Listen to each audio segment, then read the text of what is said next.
Um, Marni Blythe is a wonderful motivational speaker. She has a great speech plan for us.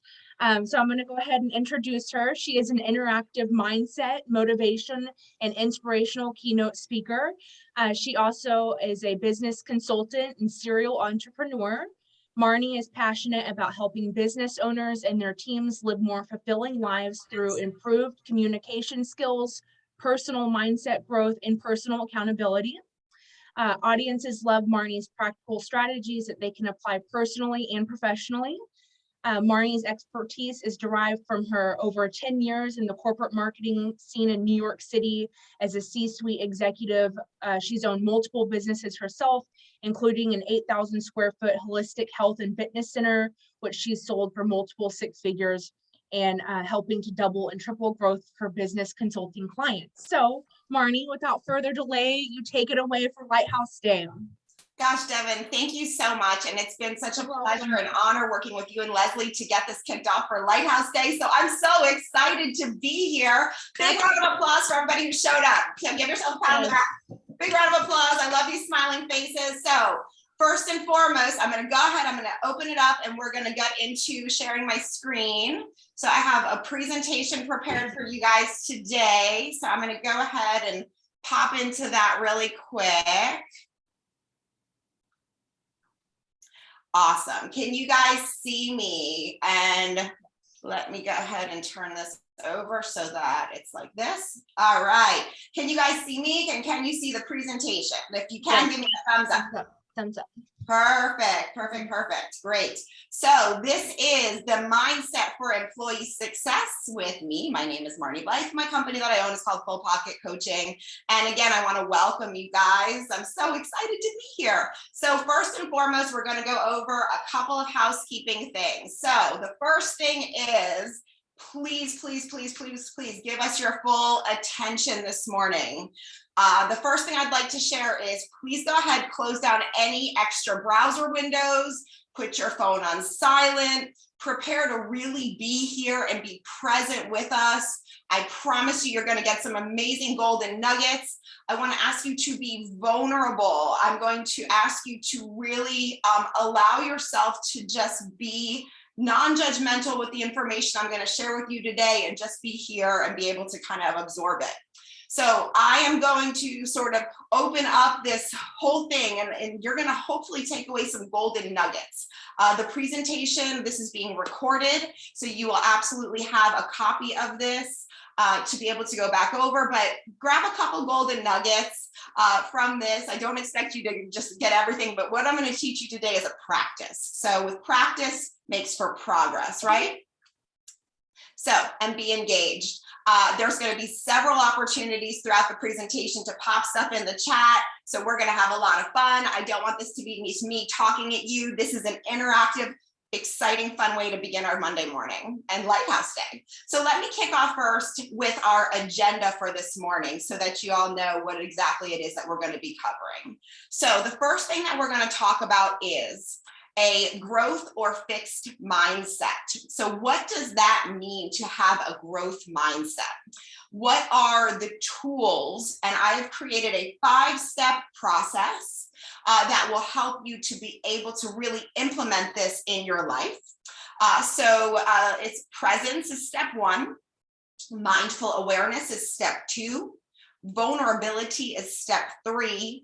Beliefs is step 4, and emotional regulation is going to be step 5. And we're going to go through this whole thing. At the end of this presentation, there is a growth or fixed mindset checklist with a URL that will pop in the chat so you can go ahead and self-assess if you have more of a growth or a fixed mindset. And then, of course, we'll open it up for questions. So if that sounds good, go ahead and type a yes in the chat for me.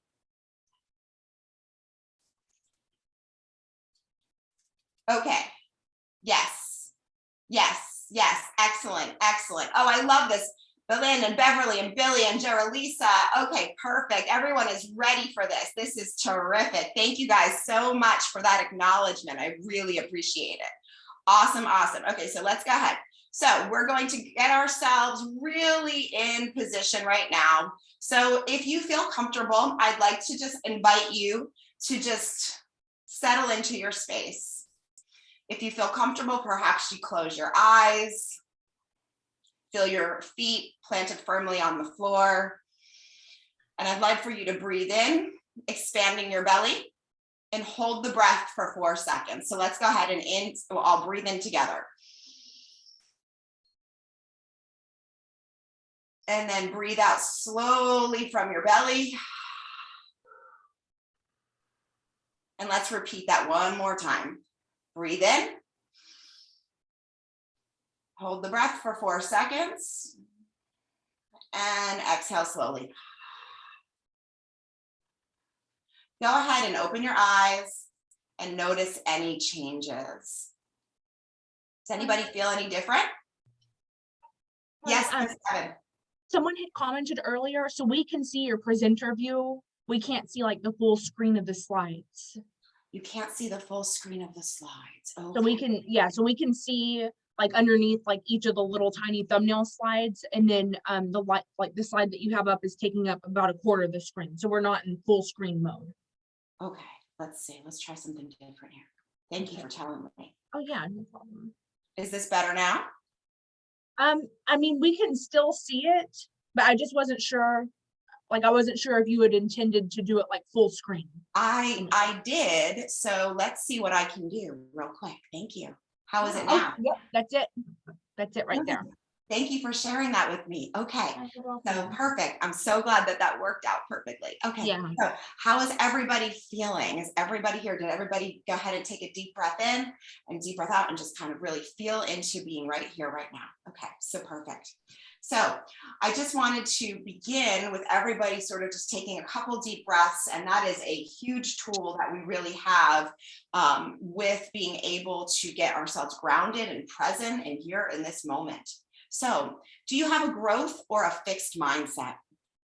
So a growth mindset is the belief that an individual's most basic abilities and skills can be developed through dedication and hard work, that brains and talent are just the starting point. A fixed mindset is the belief that an individual's basic abilities and skills, their intelligence and their talents are just fixed traits. This comes from Carol Dweck, who is a pretty highly regarded professor of psychology at Stanford University, author of several books. And so this is sort of just, again, the beginning and the basis for how we begin our presentation today. So here are the two different mindsets: fixed mindset, growth mindset. So let's kind of understand the combination of the two. So on one side, intelligence is static. So it leads to a desire to look smart and therefore a tendency to avoid challenges, give up easily due to obstacles, see effort as fruitless, ignore useful feedback, be threatened by other people's success. On the other side, we have a growth mindset where intelligence can be developed. It leads to a desire to learn and therefore a tendency to embrace challenges, persist despite obstacles, see effort as a path to mastery, learn from criticism, and be inspired by other people's success. And really, everyone is actually a mixture of both fixed and growth mindsets, and that mixture continually evolves with experience. So the first thing we're going to really get into here is going to be presence. If you're with me, go ahead and say yes for me in the chat. Are you guys ready to go into this next section of this? Yes. Yes, thank you. I got a verbal yes too, so that's great. Okay, excellent, excellent. Okay, so presence. How many of you have children out there? If you have a child, go ahead and put yes in the comments. Or maybe you have a niece who you love or a nephew who you love. Go ahead and put yes in the comments for me. And the reason I've got that is because there's this beautiful baby here. And when you first see that new baby, you are present, right? You're not in the past, you're not in the future, you're in this flow. And this idea of presence is our first tool in this 5-step process. And it's the feeling you get when you completely forget about yourself and your surroundings, okay? When's the last time you felt that way? I want you to really think about that for a minute. When is the last time you were just completely in the now, okay? Most of us are living in the past or an imagined future, and it keeps us really stuck.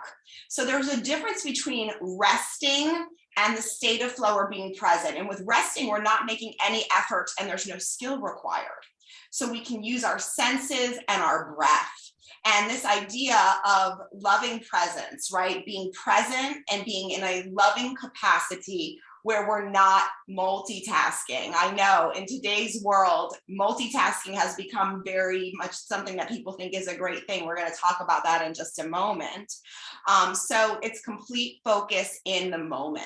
Yes? Okay. So I want everyone to pause, take a big deep breath, and smile. You're here. You're present. Isn't that a gift? So do you find yourself constantly feeling tired and like there's never enough time in the day? A lot of us do, right? Yes. There's always time to take a pause and breathe. And this is one of the most incredible tools we really have access to. Short breaks and breathing helps to contribute to this thing called the growth mindset, right? So being present means to be fully engaged in this precise moment in time without any distractions. Now, without judgment, I want you to think about it. Are you really present with me right now? So if you're not, come back to me. Just be here with me now. So this really means that you are allowing your brain to function as it's supposed to instead of bombarding it with too much information. So do you guys remember there used to be a commercial a long time ago? This is your brain. This is your brain on drugs. Any questions? Some of you guys remember that? Yes. Okay. So this is your brain. This is your brain on multitasking. Okay. One task. How much do we have? 100%. Your brain on multitasking. We are wasting brain power. Okay. We don't need to accept being constantly busy because we believe it's a part of modern life, okay? So I want you to understand that presence, being here, switching from one thought to the next or one action to the next in the hope of doing more, it can trick us into making us feel more accomplished. However, it also can make us feel more tired, fatigued, irritable, or exhausted. Do you guys know what I mean? So I want you to think about the last time you watched children playing. They're fully absorbed during their playtime and they feel connected to what they're doing, regardless of how long it takes. And in fact, children don't take any notice of time when they play and the hours fly by. Okay, so think about how children really are and how they interact. So sometimes you only need to reconnect with the simple pleasures in life to be in the present. So, and this is stuff that you can absolutely do whether you're at work or you're at home. So if you go and get a cup of coffee or a cup of tea, appreciating the warmth and that aroma of that coffee or tea in that moment. If you need to take a couple minutes, walk outside, get some fresh air. Listen to a loved one paying attention to their words, or listen to a coworker paying attention to their words and being really there in that moment. So when's the last time you were completely absorbed in an activity that the hours flew by? So studies find that these activities tend to make people happier. So exercise, dancing, learning a new skill, playing a musical instrument, painting, volunteering, meditation, planning a holiday. So chat with me now and tell me in the chat, what mindfulness activities do you participate in? I'd love to hear from you guys. Let's take a moment and go ahead and put it in the chat for me. Do you exercise? Do you like to dance? Do you like to play a musical instrument? Okay, Judy says dancing. Baylin says running. Jasmine says painting. We've got Devin saying hiking. Katie dances. Jonathan meditates. I love all of this. So go ahead and pop that in the chat if you haven't already. And I'd love to hear more. Angie says walking. Jessie says Netflix. Beekeeping. I love this. Playing an instrument, embroidering. This is all so important. I love these activities. This really helps to make you more present. Playing with puppies, says Beverly. I love this. So the interesting thing with presence is sometimes being more present can also bring in some discomfort, right? And there are moments when we could feel sad, anxious, angry, tense, vulnerable, or even in pain. And I want you to know It's okay. It's okay. Allowing ourselves to go there is the first step towards transformation and is a key element in the journey. And learning how to not compensate or numb it with food or drinks or simply denying it, just acknowledging it only if it is for a very short moment. So I want to, whenever I give talks, I like to give people the theoretical, but I also love to give you the application. So how do you apply this in your everyday life, right? So I want you to think of anything you do on a daily basis and ask yourself, how often do you set a clear intention prior to beginning that task? So this morning, before I came into this presentation, I set a clear intention that everybody coming into here this morning would be present and would be able to hear all the information, and that I would be articulate and that everything would come out well. And so I set that intention. So your intention is almost like a subconscious autopilot that runs behind the scenes, right? And so bring forth a conscious intention for the activity you're engaging in, and it will activate additional attention on what you're doing. So this is the intention. I am awake and aware, and I choose to be fully present as I give this presentation, as I am a participant in this presentation, as I go about my work, whatever that might be for you. So better yet is to have the intention for increased attention on that task at hand, as we've been talking about. So here's another practical application. So we began this presentation this morning with breathing. So just go ahead and take a moment, take a deep breath in. And the breath, therefore, is an ever-present anchor to the present moment. So this is a very real application. You can take a breath, take a moment, anytime when you're starting to feel like you're in the past or in the future or things are overwhelming, right? So one of the reasons so many meditation traditions focus on the breath is because it's always with you. As long as you live, you breathe, right? So by bringing your awareness into the fullness of each breath, you ground yourself in the here and the now. Deep, full breathing, it calms your mind, it soothes the body, and it takes you into the timelessness, eternity of each moment. So being here, breathing, being present, and in the middle of any activity that's pulling your mind into the past or the future, you can settle into your breath and come into the now. And this is what really puts us in that position for this growth mindset.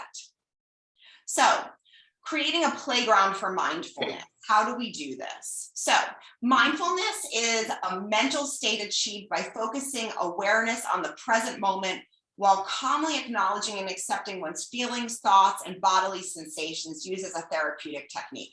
If you've heard of this term mindfulness before, go ahead and say yes to me in the chat. I'd love to know if this is your first time being introduced to this, or if you've heard of it before. If you haven't heard of it before, that's okay. We're excited to introduce you to it today. Thank you, everybody. Amanda and Angie and Stephanie and Thomas, everyone's saying yes. So you guys are already ahead of the game. This is great. So here are some practical application things that you can go ahead and do in your everyday, even when you're at work, when you're at home, to help you to bring yourself more into this state of mindfulness. So mindful eating. So your breakfast, your lunch, your dinner, your snack, being really aware as you're eating while it's you're like Lighthouse Day. And so they have these people talking all day. Okay, I think somebody, can you guys go ahead and please mute yourselves if you're not already on mute for me? That would be great. Thank you so much. So waiting in line, right? In the shower, driving, walking a pet, doing the laundry. And then another really great thing that I like to do to help myself to practically apply these things is actually to set a reminder that goes off in my phone. And the reminder says, who are you being? Are you present right now? Because what normally happens, you'll come to a presentation like this and you'll be ready to go out and do it. And then the moment that this presentation ends, guess what happens? You forget, right? That's just the normal state of human existence, okay? So life is always now in this present moment. When you're in the present moment, you're in alignment. Surrendering to the now without judgment is one of the most powerful practices to end suffering and to know your true self and really be in this mindset of growth and surrendering to what is. Not the past or the future or your life situation, but simply whatever arises, call in this moment, called the now. So we're going to go ahead and we're going to move into chapter 2, part 2, mindful awareness. If you're still with me and you're ready to come into part 2, go ahead and give me a yes in the comments. Thank you, Devin and Stephanie and Sarah and Courtney and Holly and Billy. Everyone is ready. This is so great. Thank you guys so much. This is so great. It's sometimes a little challenge when you're virtual versus being in person. In person, I can see you all. So this makes me, gives me energy and it helps me to know that you're with me. So, okay, perfect. So the ability to observe without evaluating is the highest form of intelligence. Okay, so the next part of this we're going to talk about is this idea of cultivating metacognition or mindful awareness. So how often do you watch or pay attention to the activity of your mind? So this is this idea of thinking about thinking. I'm thinking that, I'm seeing, I'm wondering, I'm noticing. So many people do not realize that we actually have 2 distinct levels of our mind. The 2 levels of mind are in operation at any moment in time. In order to live an optimal life, a balance of both is needed. So your higher self, your higher mind, or your heart versus your thinking mind, your lower mind, or your ego self.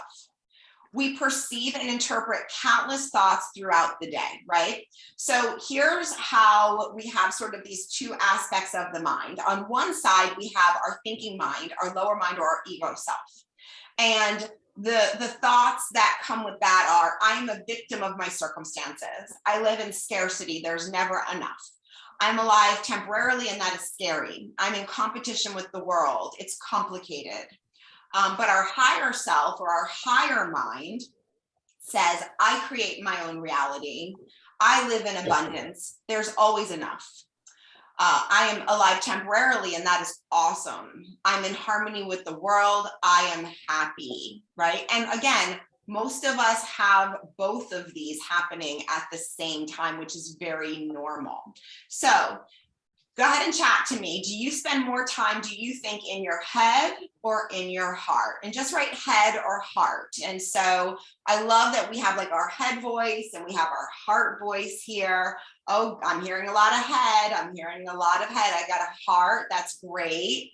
Lots of head. Okay. Thank you for being vulnerable. Thank you for being honest. Thank you for sharing your truth. So today is really about learning how to drop more into that heart space, okay, so that we have both of these things working together, okay? So staying in your higher mind or higher self as often as possible sets you up for this mindset of success, okay? So cultivating this metacognition, this can be performed during any activity and really starts to bring a meditative quality to any experience that you might have, okay? So when you put your attention on the content of your thoughts, where the thoughts came from, their associations, or how they make you feel when you think them. So for example, what you want to be able to do is step out of the thought stream and you're able to witness those thoughts without judgment. So I'm having the thought that. In a few minutes, we'll talk. I'm going to play you guys a YouTube video from Brene Brown, who's one of my favorite people. And she says, I'm telling myself the story that. So it allows you to be able to start to create space between those 2 parts of the mind and realize that you are not your mind. So let's have some fun. What are you thinking about now? And if you're not here with me presently, that's okay too. But just go ahead, pop in the chat. What are you thinking about? I'm hoping you're going to tell me you're thinking about your head versus your heart and that you're here with me right now. It's okay if you're not, though. I'm not judging you. So go ahead and pop in the chat. Tell me, what are you thinking about right now? Your heart, Beverly. I love that. That makes me so happy. I'll mute mine.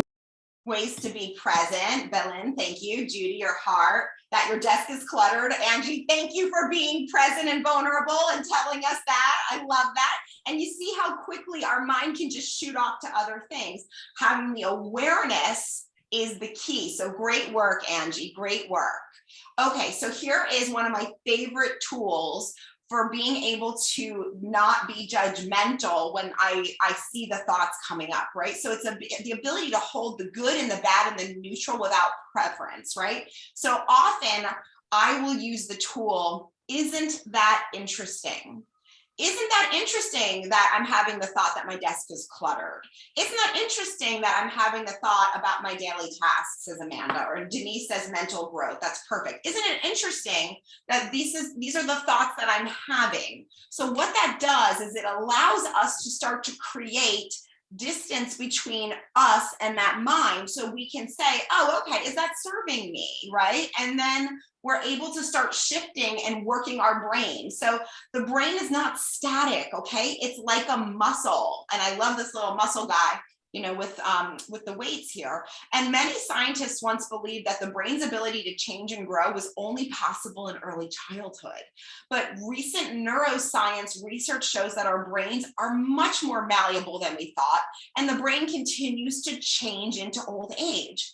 So through repeated practice and exposure to new challenges, we can create pathways that make our brain stronger and smarter. We actually have these grooves in our brain. So like these things that you actually see in the brain, those are grooves. And when you think the same thoughts over and over, the groove gets stronger and stronger. So the more that you can be this evaluator, evaluating these thoughts, the more power you have, and that growth mindset becomes super, super strong.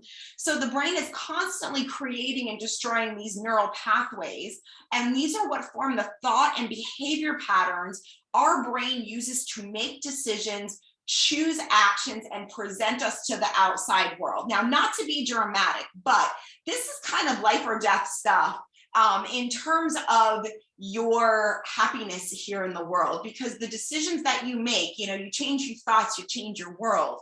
So you have to be really vigilant and monitor that headspace. The pathways that are used to get stronger, those that are underused grow weak and eventually get replaced. So it is possible to reprogram your brain for ultimate success here, okay? So that is very exciting. So the key takeaway here: be present as often as you can.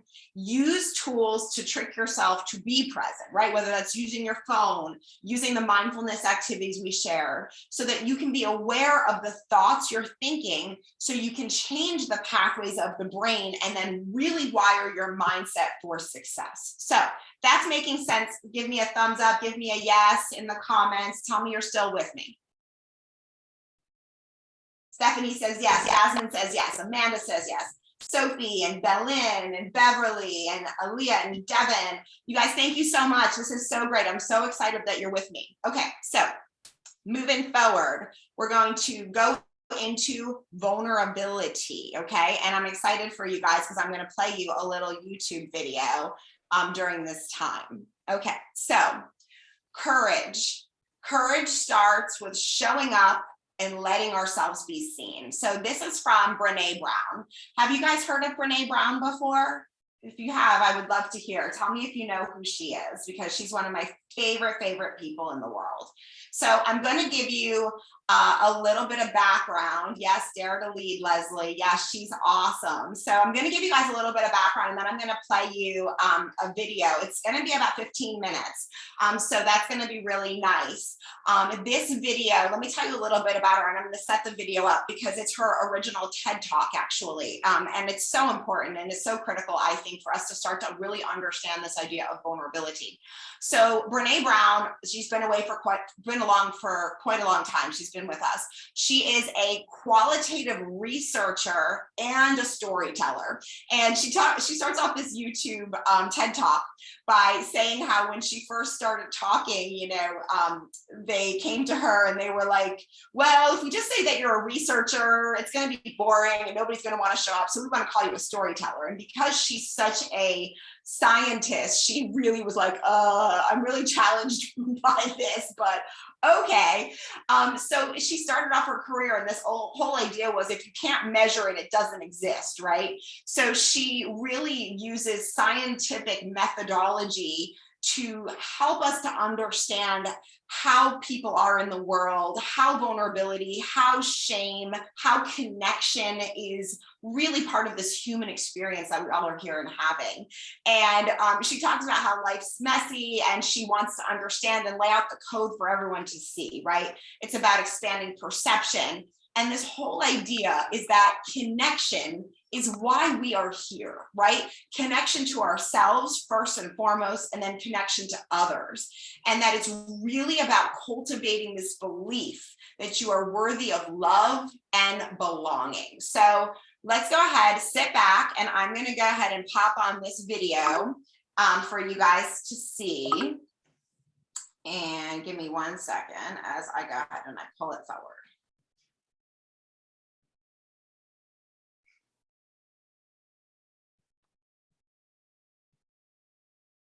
Bear with me.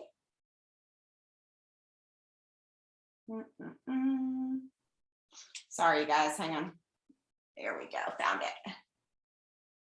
All right, great. If you guys can see this video, just go ahead and give me a thumbs up in the chat. I'm going to be starting it at 3:07, just so you guys know. And I just want to make sure that you can see this video. So go ahead and, just like I said, pop in the chat and tell me you can see the video. Okay, Leslie, I'm so glad that you're enjoying this. This is so good. Great. Okay, so again, I just set the video up for you, so she's going to start telling you about everything. Here we go. To these things I know are important, and lay the code out for everyone to see. So where I started was with connection, because by the time you're a social worker for 10 years, what you realize is that connection is why we're here. It's what gives purpose and meaning to our lives. This is what it's all about. It doesn't matter whether you talk to people who work in social justice and mental health and abuse and neglect. What we know is that connection, the ability to feel connected, is neurobiologically, that's how we're wired. It's why we're here. So I thought, you know what? I'm going to start with connection. Well, you know that situation where you get an evaluation from your boss, and she tells you 37 things that you do really awesome, and one thing that you can't, an opportunity for growth. And all you can think about is that opportunity for growth, right? Well, apparently this is the way my work went as well, because when you ask people about love, they tell you about heartbreak. When you ask people about belonging, they'll tell you their most excruciating experiences of being excluded. And when you ask people about connection, the stories they told me were about disconnection. So very quickly, really about 6 weeks into this research, I ran into this unnamed thing that absolutely unraveled connection in a way that I didn't understand or had never seen. And so I pulled back out of the research and thought, I need to figure out what this is. And it turned out to be shame. And shame is really easily understood as the fear of disconnection. Is there something about me that if other people know it or see it, that I won't be worthy of connection? The things I can tell you about it, it's universal. We all have it. The only people who don't experience shame have no capacity for human empathy or connection. No one wants to talk about it, and the less you talk about it, the more you have it. What underpinned this shame, this I'm not good enough, which we all know that feeling. I'm not blank enough. I'm not thin enough, rich enough, beautiful enough, smart enough, promoted enough. The thing that underpinned this was excruciating vulnerability. This idea of, in order for connection to happen, we have to allow ourselves to be seen, really seen. And you know how I feel about vulnerability. I hate vulnerability. And so I thought, this is my chance to beat it back with my measuring stick. I'm going in, I'm going to figure this stuff out. I'm going to spend a year. I'm going to totally deconstruct shame. I'm going to understand how vulnerability works, and I'm going to outsmart it. So I was ready, and I was really excited. As you know, it's not going to turn out well. You know this. So I could tell you a lot about shame, but I'd have to borrow everyone else's time. But here's what I can tell you that it boils down to. And this may be one of the most important things that I've ever learned in the decade of doing this research. My 1 year has turned into 6 years, thousands of stories, hundreds of long interviews, focus groups. At one point, people were sending me journal pages and sending me their stories, thousands of pieces of data, and 6 years. And I kind of got a handle on it. I kind of understood this is what shame is. This is how it works. I wrote a book. I published a theory, but something was not okay. And what it was is that if I roughly took the people I interviewed and divided them into people who really have a sense of worthiness, that's what this comes down to, a sense of worthiness. They have a strong sense of love and belonging.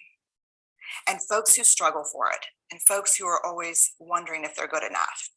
There was only one variable that separated the people who have a strong sense of love and belonging and the people who really struggle for it. And that was the people who have a strong sense of love and belonging believe they're worthy of love and belonging. That's it. They believe they're worthy.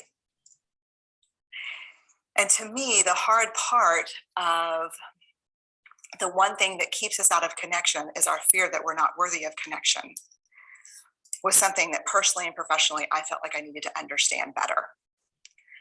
So what I did is I took all of the interviews where I saw worthiness, where I saw people living that way, and just looked at those. What do these people have in common? And I have a slight office supply addiction, but it's another talk. So I had a manila notebook, a manila folder, and I had a Sharpie. And I was like, what am I going to call this research? And the first words that came to my mind were wholehearted. These are kind of wholehearted people living from this deep sense of worthiness. So I wrote at the top of the manila folder, and I started looking at the data. In fact, I did it first in this in a 4-day, very intensive data analysis where I went back, pulled these interviews, pulled the stories, pulled the incidents. What's the theme? What's the pattern? My husband left town with the kids because I always go into this kind of Jackson Pollock crazy thing where I'm just like writing and going and kind of just in my researcher mode. And so here's what I found. What they had in common was a sense of courage. And I want to separate courage and bravery for you for a minute. Courage, the original definition of courage, when it first came into the English language, it's from the Latin word cur, meaning heart. And the original definition was to tell the story of who you are with your whole heart. And so these folks had, very simply, the courage to be imperfect.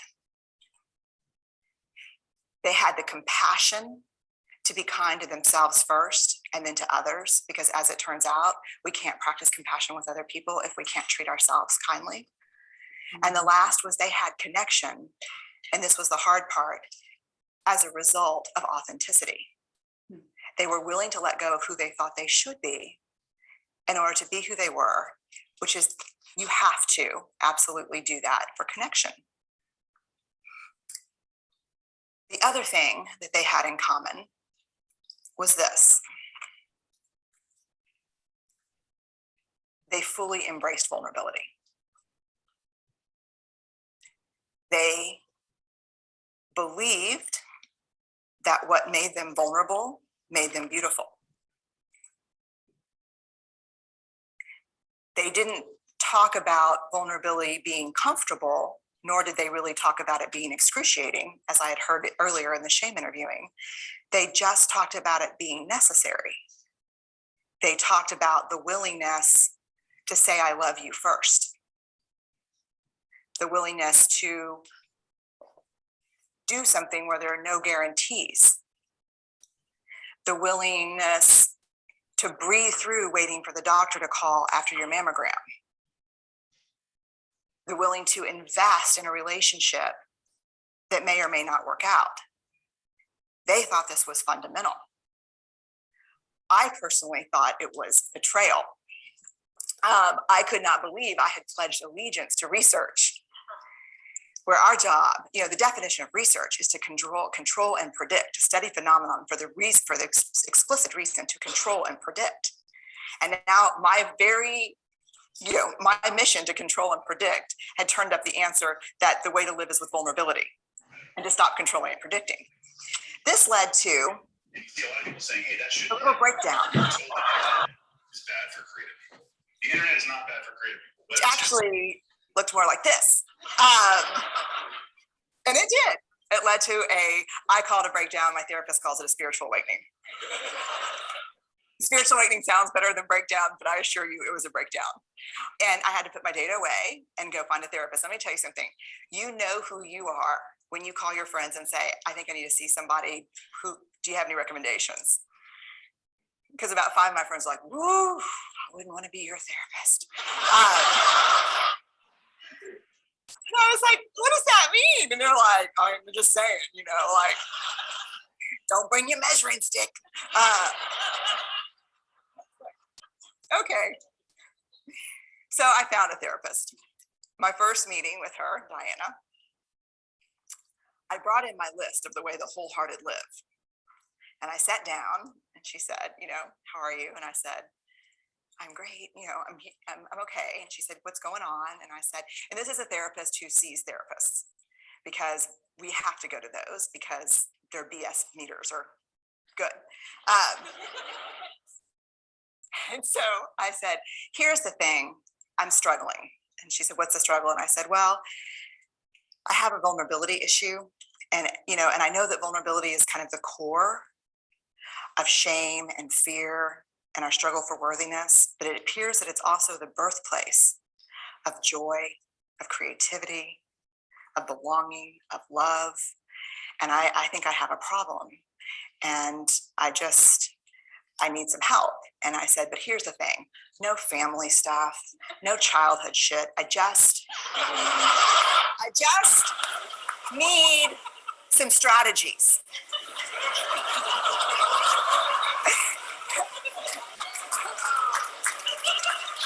Thank you. So she goes like this. And then I said, it's bad, right? And she said, it's neither good nor bad. It just is what it is. And I said, oh my God, this is gonna suck. And it did, and it didn't. And it took about a year. And you know how there are people that, like, when they realize that vulnerability and tenderness are important, that they kind of surrender and walk into it? A, that's not me. And B, I don't even hang out with people like that. For me, it was a year-long street fight. It was a slugfest. Vulnerability pushed, I pushed back. I lost the fight, but probably won my life back. And so then I went back into the research and spent the next couple of years really trying to understand what the wholehearted, what the choices they were making, and what are we doing with vulnerability? Why do we struggle with it so much? Am I alone in struggling with vulnerability? No. So this is what I learned. We numb vulnerability. When we're waiting for the call, it was funny. I sent something out on Twitter and on Facebook that says, how would you define vulnerability? What makes you feel vulnerable? And within an hour and a half, I had 150 responses. Because I wanted to know, what's out there. Having to ask my husband for help because I'm sick and we're newly married. Initiating sex with my husband, initiating sex with my wife. Being turned down, asking someone out. Waiting for the doctor to call back, getting laid off, laying off people. This is the world we live in. We live in a vulnerable world. And one of the ways we deal with it is we numb vulnerability. And I think there's evidence, and it's not the only reason this evidence exists, but I think that it's a huge cause. We are the most in debt, obese, addicted, and medicated adult cohort in US history. The problem is, and I learned this from the research, that you cannot selectively numb emotion. You can't say, here's the bad stuff, Here's vulnerability, here's grief, here's shame, here's fear, here's disappointment. I don't want to feel these. I'm going to have a couple of beers and a banana nut muffin. I don't want to feel these. And I know that's knowing laughter. I hack into your lives for a living. I know that's God. You can't numb those hard feelings without numbing the other affects or emotions. You cannot selectively numb. So when we numb those, we numb joy. We numb gratitude. We numb happiness. And then we are miserable and we are looking for purpose and meaning. And then we feel vulnerable. So then we have a couple of beers and a banana nut muffin. And it becomes this dangerous cycle. One of the things that I think that we need to think about is why and how we numb. And it doesn't just have to be addiction. The other thing we do is we make everything that's uncertain certain. Religion has gone from a belief in faith and mystery to certainty. I'm right, you're wrong, shut up. That's it. Just certain. The more afraid we are, the more vulnerable we are, the more afraid we are. This is what politics looks like today. There's no discourse anymore. There's no conversation. There's just blame. You know what blame? You know how blame is described in the research? A way to discharge pain and discomfort. We perfect. If there's anyone who wants their life to look like this, it would be me. But it doesn't work because what we do is we take fat from our butts and put it in our cheeks. Which just, I hope in 100 years, people will look back and go, wow. And we perfect, most dangerously, our children. Let me tell you what we think about children. They're hardwired for struggle when they get here. When you hold those perfect little babies in your hand, our job is not to say, look at her, she's perfect. My job is just to keep her perfect, make sure she makes the tennis team by 5th grade and Yale by 7th grade. That's not our job. Our job is to look and say, you know what? You're imperfect and you're wired for struggle, but you are worthy of love and belonging. That's our job. Show me a generation of kids raised like that and we'll end the problems I think that we see today. We pretend that what we do doesn't have an effect on people. We do that in our personal lives. We do that corporate, whether it's a bailout, an oil spill, a recall. We pretend like what we're doing doesn't have a huge impact on other people. I would say to companies, this is not our first rodeo, people. We just need you to be authentic and real and say, we're sorry, we'll fix it. But there's another way, and I'll leave you with this. This is what I have found. To let ourselves be seen, deeply seen, vulnerably seen. To love with our whole hearts, even though there's no guarantee. And that's really hard. And I can tell you as a parent, that's excruciatingly difficult. To practice gratitude and joy in those moments of kind of terror when we're wondering, can I love you this much? Can I believe in this as passionately? Can I be this fierce about this? Just to be able to stop and instead of catastrophizing what might happen, to say, I'm just so grateful. Because to feel this vulnerable means I'm alive. And the last, which I think is probably the most important, is to believe that we're enough. Because when we work from a place, I believe, that says, I'm enough, then we stop screaming and start listening. We're kinder and gentler to the people around us, and we're kinder and gentler to ourselves. That's all I have. Thanks.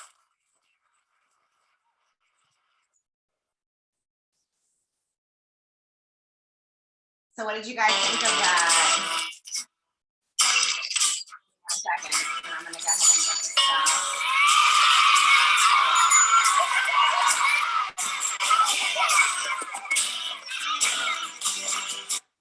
All right, cool. You needed to hear it. It's profound, right? I'm sorry about that curse word. I hate that it does that in there. You guys are like, we're mature people. But anyway, I think it's just such a profound and important thing to understand, that this vulnerability is what really, truly is the underpinning of all of this joy and all of this, just this incredible life that we're leading. So make sure, just let me know in the chat that you can see my screen and that it's my full screen. So just let me know in the chat that you guys are good, and then we'll continue. Beautifully said. You loved it, Vanessa, Tammy, Aaliyah, beautiful. Seems so simple, but so many struggles to get to this place. It's true. And you know, it's a practice, y'all. It's a practice. And it is a moment to moment, hour to hour. Okay, you can't see my screen. Okay, let me go ahead and see if I flip the displays. Okay. Can you see my screen now, or is it the presenter view? Because I can flip it again. Is it good now? Looks good? Fixed? Thank you guys. I appreciate the feedback. Okay, perfect. Okay, is this good? Okay, you're saying it's the slide view, but everyone else is saying it looks good. So I'll continue with this. If it's not good, just let me know through the chat and I'll fix it, okay? So the key takeaways really from this vulnerability piece with Brene, and I wanna encourage you guys, she's got a podcast, she's got YouTube, she's got really awesome books. One of the books that I just suggested for one of my clients is a book about this whole idea of I'm not enough. And it's out there, and I think it's actually called I'm Not Enough, and dealing with like imposter syndrome and stuff like that. And I want to encourage you to really let today be this kickoff to a new exploration for this growth mindset and this wholehearted way of living. So this vulnerability thing, and I want to really also make sure that I'm clear that vulnerability doesn't mean going into the workplace and exposing all of your deepest, darkest secrets, okay? There's vulnerability with healthy boundaries. Tammy, her name is Brene Brown. I'll put it in the chat. Brene Brown. So healthy boundaries is really, really, really important, right? And just to kind of underpin this. So it's about having the courage to be imperfect. It's about compassion to be kind to yourself and others. And connection comes as a result of authenticity, okay? Authentically living from your heart. And I just love everything about this. So vulnerability. So I love this quote, and I'm going to just sort of read this to you guys, and you can read it along with me. And it's by Theodore Roosevelt, but it was popularized by Brene Brown. So as you kick off today, as you go into the rest of this day, this lighthouse day, right? Lighthouse being this guide, right? Like through the thick and the thin, it is like this this beacon, right, that calls people in, and it's about being in the arena, right? So it's not the critic who counts, not the man who points out how the strong man stumbles or where the doer of deeds could have done them better. The credit belongs to the men and women who are actually in the arena. And you all who are here right now, you're in the arena, you're doing the work, okay? Whose face is marred by dust and sweat and blood, who strives valiantly, who at the best knows in the end the triumph of high achievement, and who at the worst, if he or she fails, at least fails while daring greatly. So this is the rallying call, okay? If you needed a message, if you needed it, I'm here to deliver it today, that the grandness, the beauty, the joy, all of this growth comes from being in the arena and doing the work. Okay. And that's really what this is all about. So if you're here with me right now and you're ready to do the work, give me a yes, give me a thumbs up, give me a smile, give me something in the chat so that I know you're here. Stephanie says yes. Courtney gives me a smile. I'm getting yeses. I'm getting all this. I love this, you guys. You guys go out in the world, spread this message. We need more vulnerability. We need more compassion. We need more empathy. We need more love in the world. And it starts with you. Starts with you, okay? So being vulnerable is about putting it all on the line with healthy boundaries, doing the things that others are scared to do and doing it again and again, even if we fail. I can promise you in my life, I have learned so much more from my failures than I have from my successes. If you agree with me, go ahead and tell me in the chat. I agree with you, Marni. I know for sure I've learned so much more. So it's okay to go out and dare greatly. It's okay to put yourself out on the line. This is where the big stuff happens. This is where the grand, exciting stuff works. So vulnerability helps to develop grit.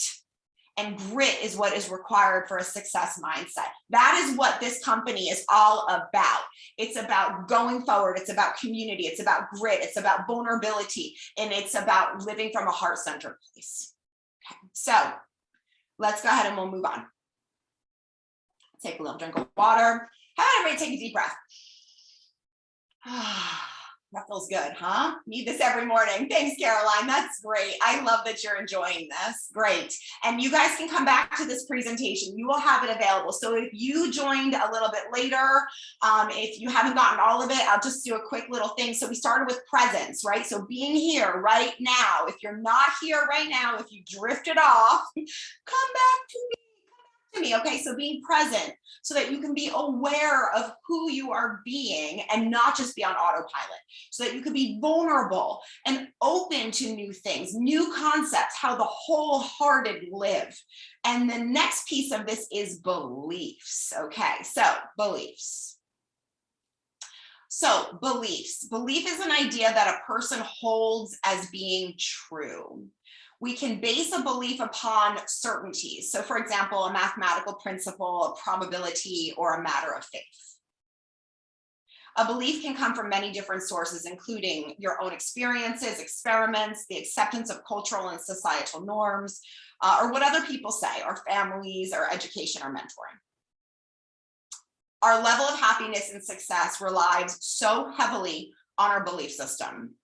And success and happiness is innately linked to our beliefs.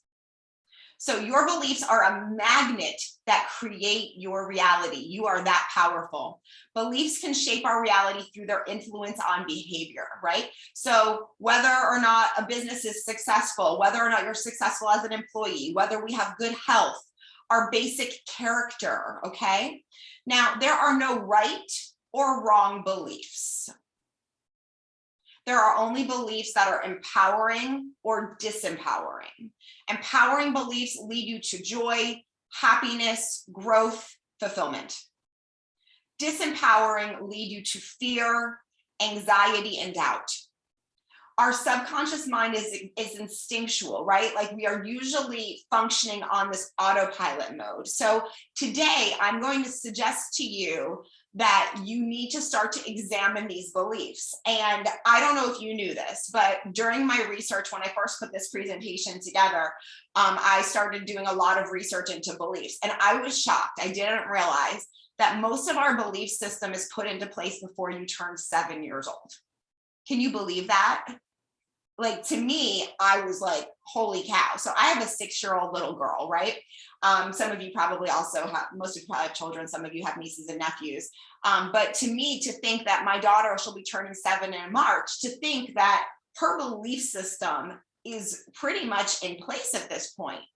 And to think, right, like if you go back to yourself and think about your 6-year-old, your 7-year-old self, your brain was still developing, right? So what this means is that any statement you take as fact at that time of your life. I tell my daughter something and it is a fact, because for her, right, I am everything, right? Her teachers, her dad, the people who are around her. So these beliefs were probably instilled by the closest people to you, right? So think about yourself at that time of your life. Who were the most important people in your world? Was it a pastor? Was it your mom? Was it your dad? Was it an aunt? Was it an uncle? Your teachers? So you continue to develop and confirm these beliefs as your own while growing up into a teenager and then a young adult, and then you chase evidence to support these absorbed beliefs, okay? And so what I want you to start to understand is that family, teachers, and experiences may have passed on beliefs that may not be empowering you right now. But remember, we said these things start to kind of be working on autopilot a lot of time. So beliefs turn into self-fulfilling prophecy. When you believe something to be true, you look for evidence that supports your idea. Does this make sense to you guys? Yeah, okay. With each piece of evidence, this belief gets reinforced. So if you grew up thinking, I'm not smart enough to go to college, or something like negative, you view each mistake bad grade or tough problem is proof that you're not smart. Thank you, Devin Beverly, for writing in the chat. Yes, I love that engagement. Thank you for that. So we have to monitor our headspace very, very carefully, okay? And this is really a call to really start to think about thinking, right? We talked about this idea of metacognition, being the witness. I'm having the thought that, okay, does that thought serve me? Does it not serve me? Right? So it's starting to create that space, right? So this is the great news. Everybody can essentially unlearn self-limiting beliefs that you may have developed, and we all have them. It doesn't matter who you are, what position you're in, nothing like that. It doesn't matter. We all have it. And it takes time and practice to train your brain to see things differently. So I like to refer to this voice that's kind of in the back of your head. I call it the inner mean guy or the inner mean girl, okay? And this inner voice, a lot of us have this I'm not good enough that comes in very often, that I'm not good enough. How about it's hard to make money, or relationships are too complicated? What does your inner mean girl or inner mean guy say to you, right? Or only X type of people are successful people. So if you're feeling vulnerable and you want to go ahead and put in the chat, what is that thing that you hear? This would be a great time to do that. If you feel like you want to go ahead and have some courage and pop it in the chat.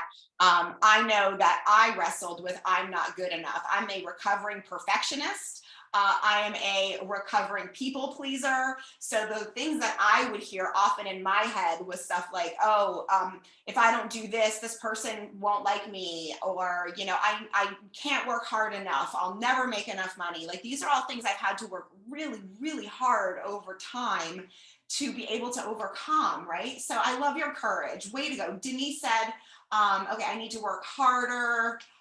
Katie said, I'm not good enough. Beverly, I want to see myself the way my dog sees me. I love that. You guys are so vulnerable. I love and appreciate, and I celebrate your vulnerability. Yes. And so we all have this, right? And so this is where compassion comes in. This is where empathy, true ability for connection, when you start to realize that everybody is just doing the best they can, right? I really believe that each and one of us is doing the very best that we can every day. So having compassion for our fellow people and coworkers, that is what makes this world a better place, right? When we have this compassion. So knowing what your beliefs are can play a huge role in how we move through life with more ease, and how we enable ourselves to reach our full potential, this growth mindset, right? Awareness is the first step in changing this. And we talked a lot about awareness, neutrality, right? So once you know something is not helping you, you have the ability to change it. But let me make sure that I'm clear.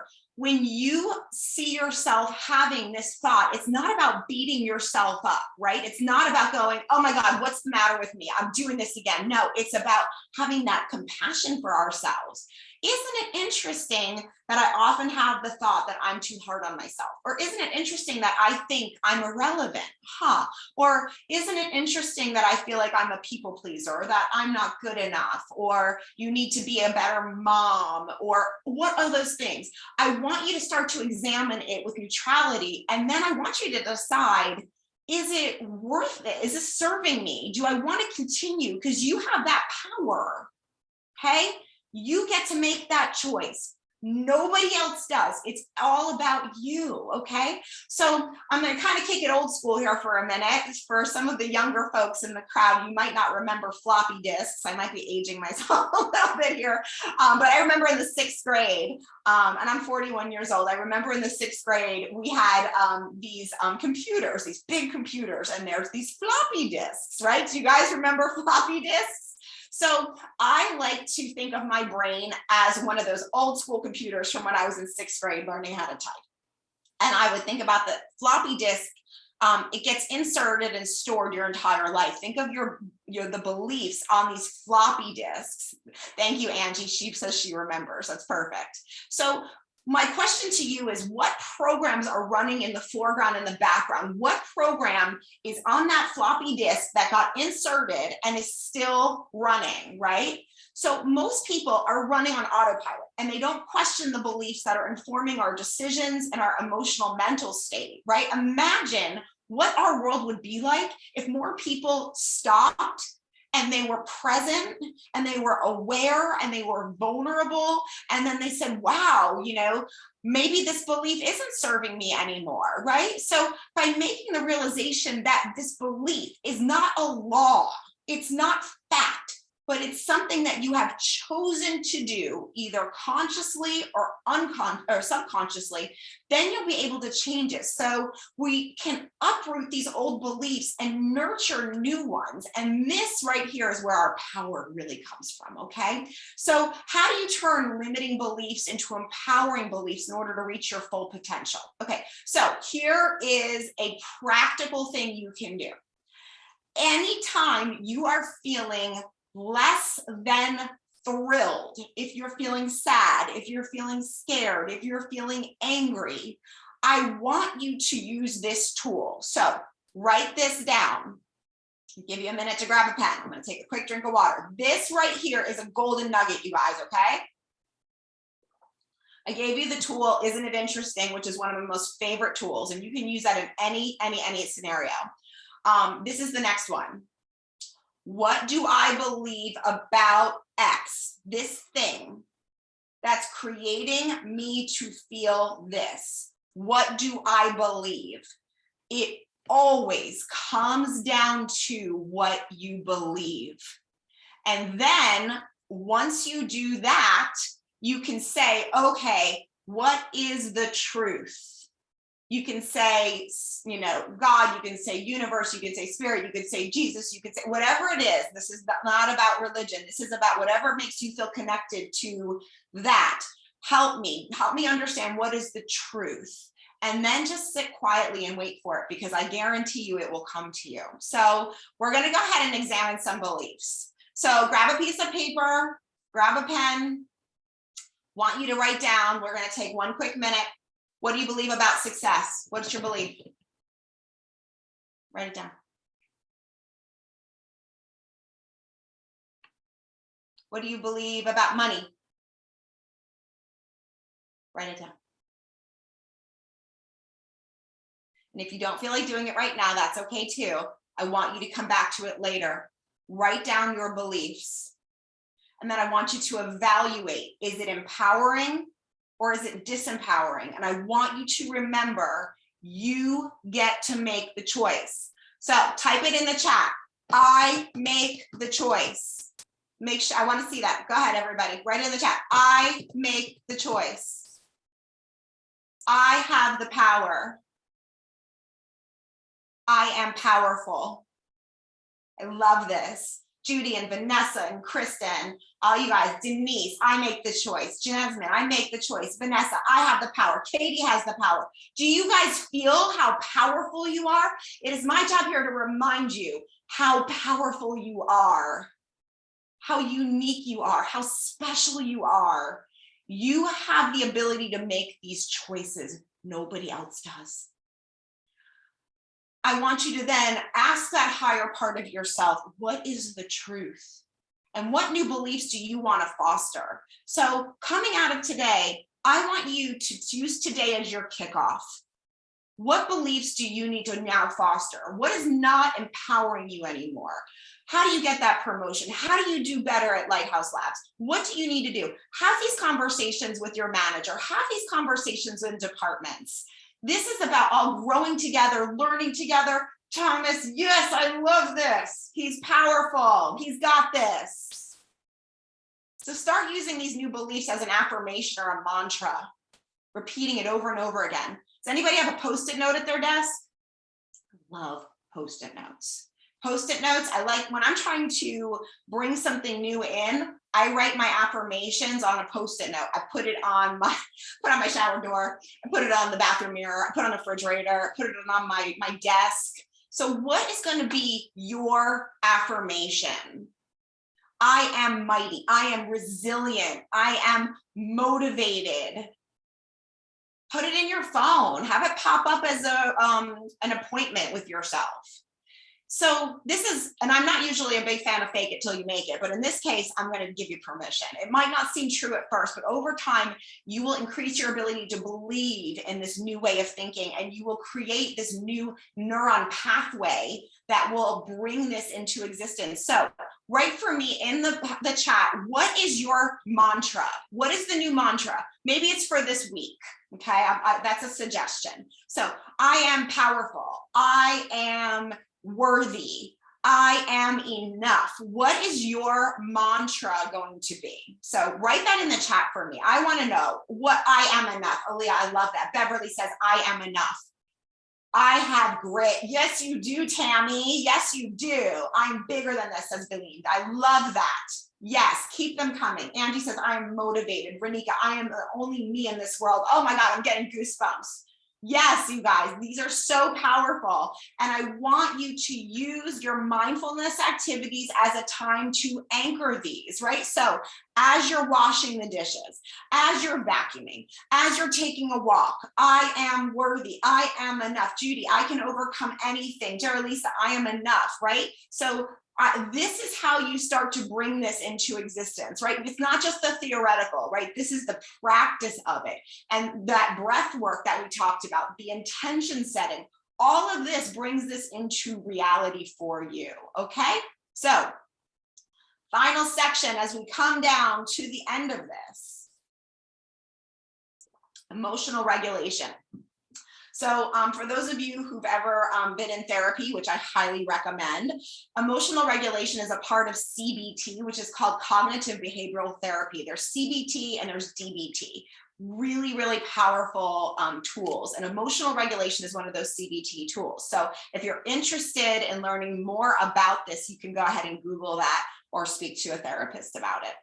So feeling the feeling, but don't become the emotion. Witness it, allow it, release it, right? So that is a hard thing to do. And it is something that I have really struggled with for a long time, but feel like I'm starting to get some mastery over in some capacities. So when the emotion comes in, right, we start to be able to hit the pause button, right? So this is a type of emotional intelligence, what we call EQ. And I would argue that sometimes EQ is far more important than IQ. So EQ, right?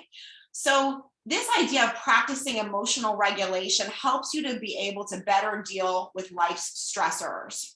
So this idea of having self-awareness where you can really tune into these feelings to be healthy. So it's about being able to step back, to process these emotions before responding. So let's say, for example, you're in a meeting with a manager or you're dealing with a situation with a coworker and something happens where you feel yourself getting upset or you feel yourself being triggered, right?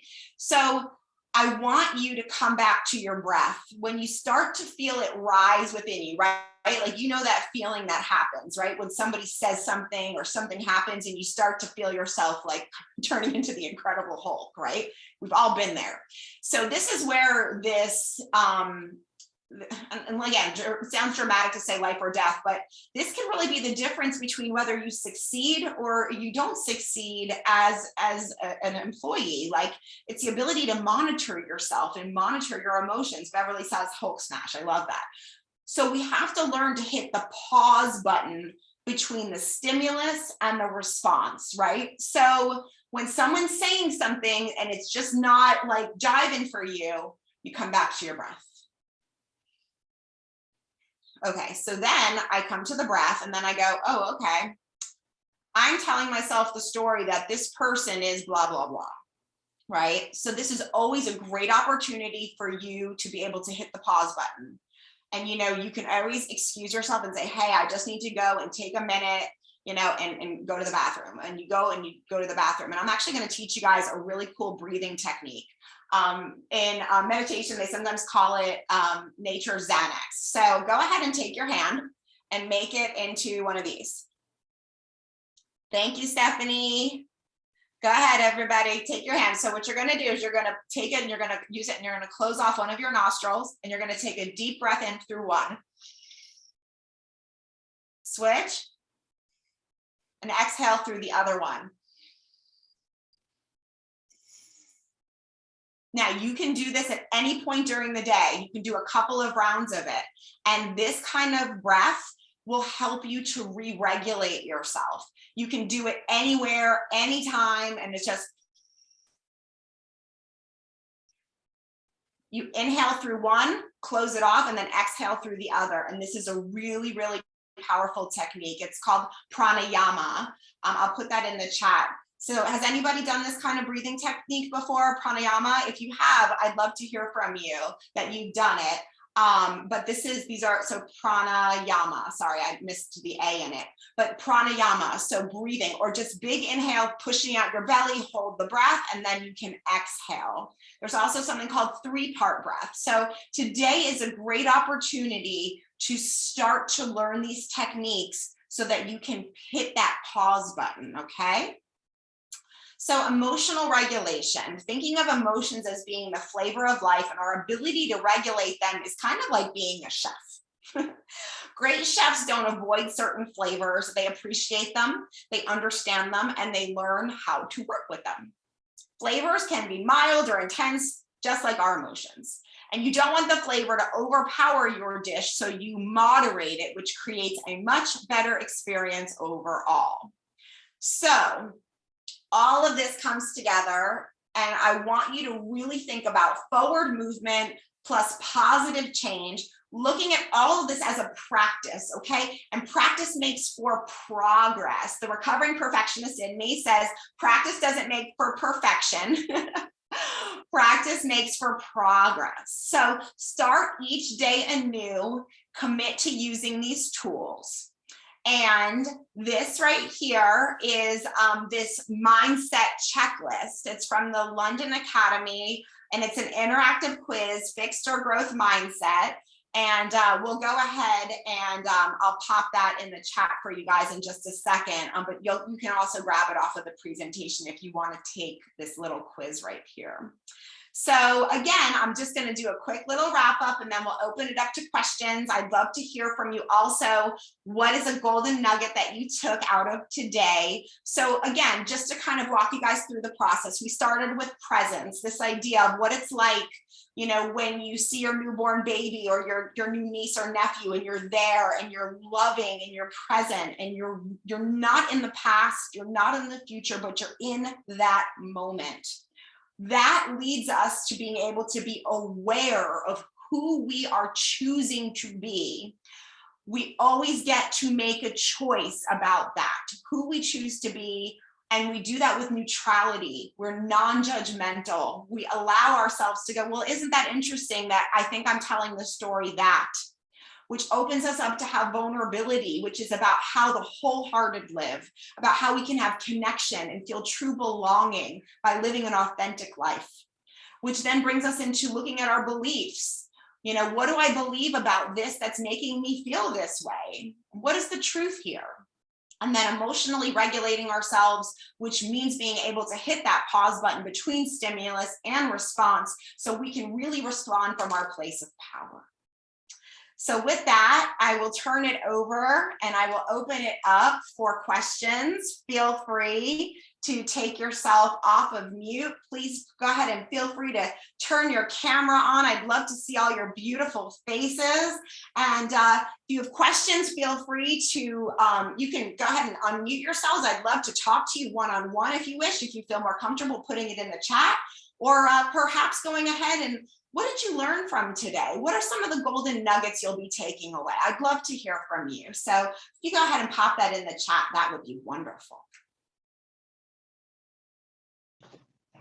Good morning. This is Geralisa. How are you? Good morning, Geralisa. I'm sorry, I can't turn my camera on. The morning face is not on as yet. So I'm halfway to that cup of coffee.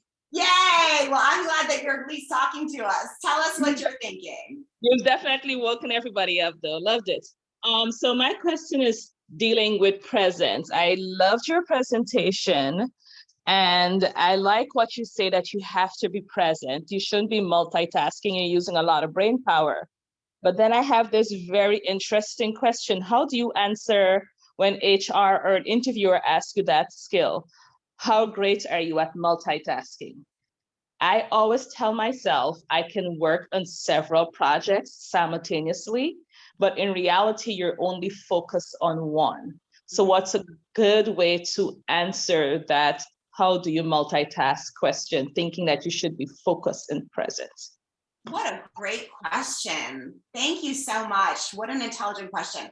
I can tell you how I would personally respond, but I'd like to also open it up to the Lighthouse Labs team.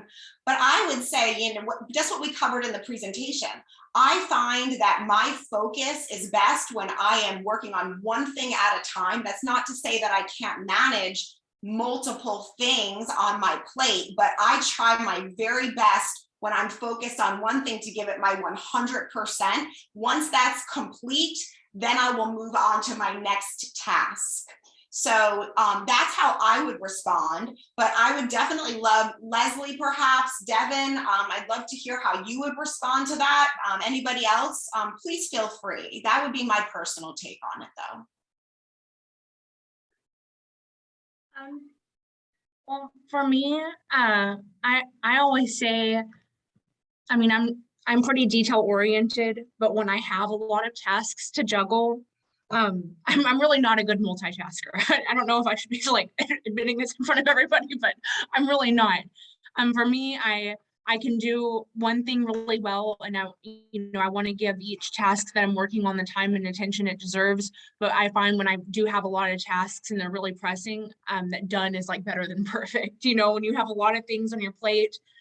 So that's what I do. I love that. And Devin, I celebrate your vulnerability. And we've been talking this morning about not multitasking and how important that is to really be present with the task that you're doing. So you make sure it's complete to 100, it's close to 100% as possible. Like you said, not everything's going to be perfect, says the recovering perfectionist, but really giving your attention to whatever that is at hand, I think is really critical. So what a great conversation. Does anybody else have anything else to share? We've got about 4 minutes. So if there's any other topics that anyone would like to discuss, now would be a perfect time for that. Devin, thank you so much. You're amazing. Absolutely. Thank you, Marni. So are you. Everyone really enjoyed your presentation this morning. We've gotten a lot of good feedback so far. Oh, good. I'm so glad. That makes my heart happy. Okay, so I heard Sarah said, great talk. She's inspired. Belen, how important it is to be in the here and now. That's some great golden nuggets. Anybody else want to share anything else from today? Okay, so we'll go ahead and we're going to close this out. And again, I just want to say thank you so much for the opportunity to be here to kick off this most important day. I'm grateful for each and every one of you. I can see the Hollywood squares. It's like everybody's up on my screen. So thank you guys again so much for the opportunity. Have a great, great rest of your day. And I'm excited to be back with you this afternoon. Thank you so much, Marni. We'll see you this afternoon. Okay, have a great day, everybody. Thank you so much. Bye. Thank you. Bye-bye. Thank you. Bye-bye. Bye-bye.